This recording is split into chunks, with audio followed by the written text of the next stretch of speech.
I now come into Blaenau Gwent. Below me was the pit of Cwmteleiri. There shone no light.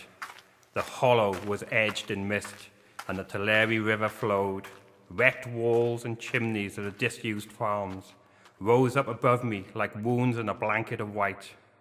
Sitting on a tump, I buried the 2 empty purses and counted the money, 38 sovereigns and loose change, more than I'd ever seen in my life. Hiding it in my muffler and down the slope into the stink of garbage.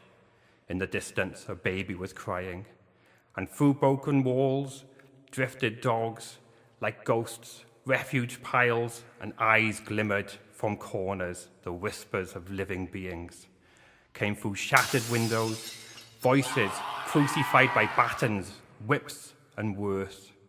Smoke from chimneys here in the makeshift rooms were the aged, the old, the useless, maimed, called home. I slept amidst the outbuildings of the disused farmhouses. Crops from the brewery grew on our green oasis in the middle of all this blackened fire.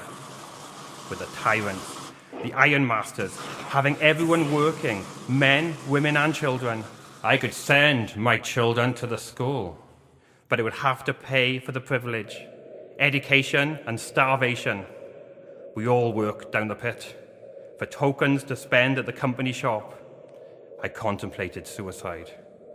I could not go on living this way. All we had was work. I was a desperate man.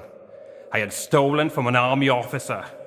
Every day we spent up to 14 hours working in that pit we all called hell. My 5-year-old working on the vent door.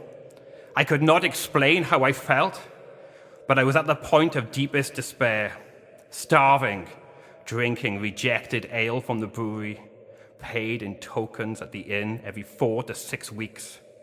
We are all feeling unwell. Will no one help us? There must be a better life.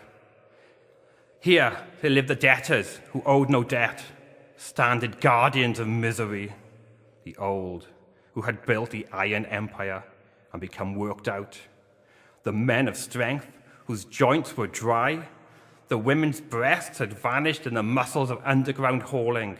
Here were my friends, my people, the blind, the diseased, the dying. Here lived my friends, blacklisted men, because of a difference with the master or his agent. Here lived their children, the skeletons of the tumps, who spent their lives begging and playing in slag.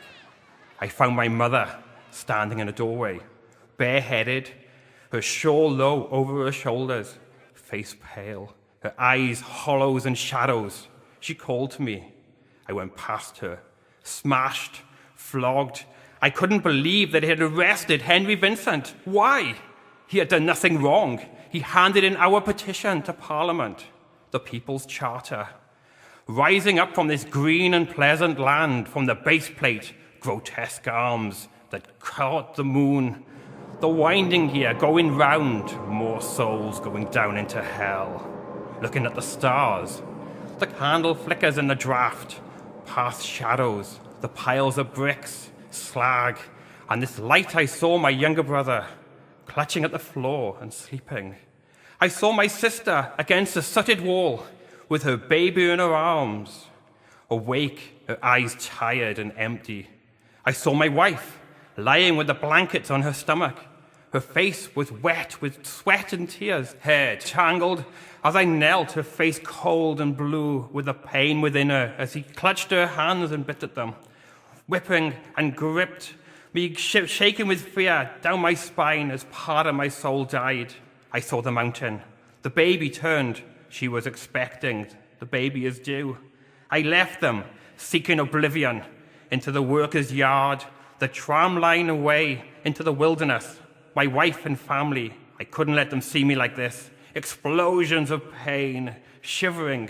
I leaned into a wall, wiping a tear from my eye. The mist had risen from the Cwm. The Teleri River was flowing. The moon was high in the sky.